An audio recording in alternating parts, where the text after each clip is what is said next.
Este material é produzido para o acervo histórico da Câmara Municipal da Estância Turística de Ibitinga. Na sequência, o vereador Osias Soares de Oliveira. Oi, vereador. Nós queríamos saber de onde veio a sua família, qual é a origem do senhor? Então, Silvana, eu moro em Ibitinga há 29 anos, né? Eu nasci em Caiabu, é uma pequena cidade, fica próximo de Presidente Prudente, né? Os meus pais, né, meu pai, saudoso meu pai que já faleceu, é baiano, minha mãe também é baiana, né? Mas vieram para São Paulo, né?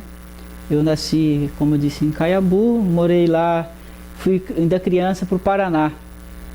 Com 1 ano de idade nós mudamos para o Paraná e até a idade de 16 anos eu morei no Paraná. Morava no sítio, né? Moramos em diversas propriedades no sítio. E depois em 79 nós mudamos para Ibitinga.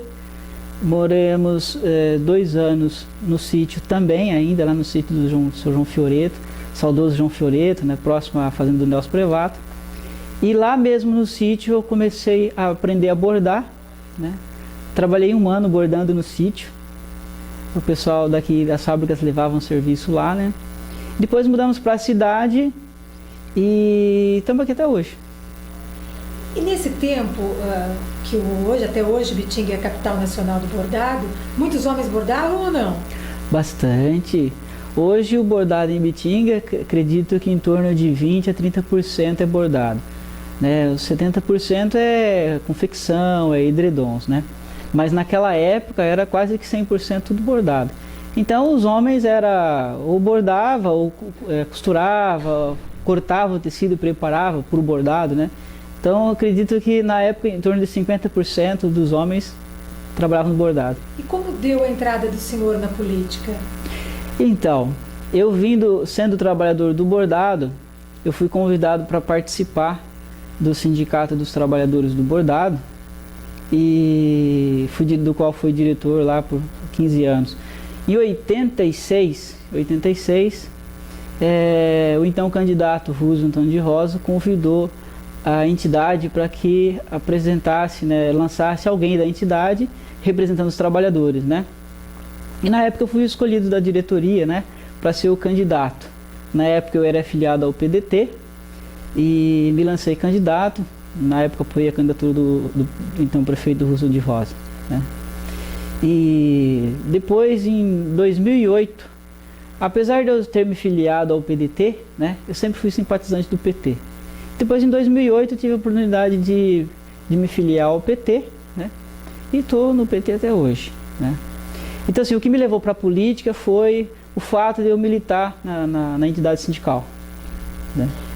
E quando o senhor, enquanto vereador, o senhor teve algum fato, alguma coisa, algum projeto que lhe marcou bastante, que o senhor se recorda? Então, a função do vereador ela é muito dinâmica, né? É um papel de fundamental importância, afinal você foi escolhido para representar, né, os interesses da população. Mas, assim, 2 fatos assim, importantes que me marcou foi, eu fiz o GPP, que é o Gabinete Popular Participativo, que eu aluguei uma tenda, né, uma barraca, e eu ia nos bairros, né, nos bairros, e 1 hora antes colocava um carro de som, convidando a população e informando a população que o vereador estava ali naquele dia e horário para ouvir as reivindicações da população. Isso foi muito marcante para mim no meu mandato, porque a participação era grande, e o contato com o eleitor, né, o contato com os munícipes, isso foi uma coisa assim que me deixou muito gratificante, né? Uma outra coisa é que eu também fiz algumas palestras que eu denominava de Conheça a Câmara por Dentro, né?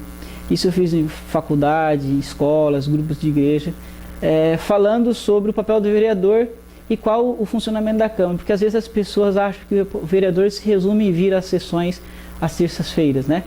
E na verdade não é. Na Câmara tem as divisões de comissões, né? Nessa palestra eu informava como é que se origina, na origem de um projeto de lei, qual é a tramitação de um projeto de lei, qual é o relacionamento da Câmara com o Poder Executivo, né? E é uma coisa também que marcou bastante porque as pessoas participavam, se interessavam, né? Hoje em dia você vê que as pessoas às vezes estão um pouco desacreditadas dos políticos, né? Mas quando elas têm a oportunidade de participar, elas participam e se interessam, né? Então foi esse um outro fato também que marcou bastante. E a sua entrada, a entrada do senhor para a política, gerou algum fato que modificou a sua vida? Como é que é a sua vida hoje depois da política? Mudou, porque até então você vivia naquele mundinho seu, vamos dizer assim, né? Quando você entra para a política, aí você tem família, você tem seu trabalho, né? Mas quando você milita na política, aí as pessoas vão te procurar. É um compromisso que você assume com a população, que aí você tem que estar sempre à disposição, né? Então você deixa de ser só da sua família, você passa a ser, né, uma pessoa, você se torna uma pessoa pública, né? E aí você tem que dar resposta para essas pessoas, né? Porque é o compromisso que você tem. Então acho que é isso, você deixa de ser uma pessoa comum, vamos dizer assim, né? E passa a ser uma pessoa que está ali para representar os interesses, e aí você tem que estar sempre à disposição.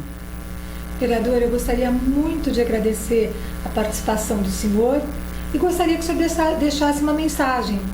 Tá. Eu que agradeço, acho que esse é um trabalho importantíssimo que a Câmara faz, né?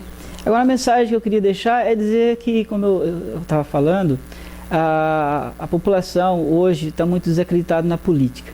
Mas a política, ela é de fundamental importância, ela é extremamente necessária.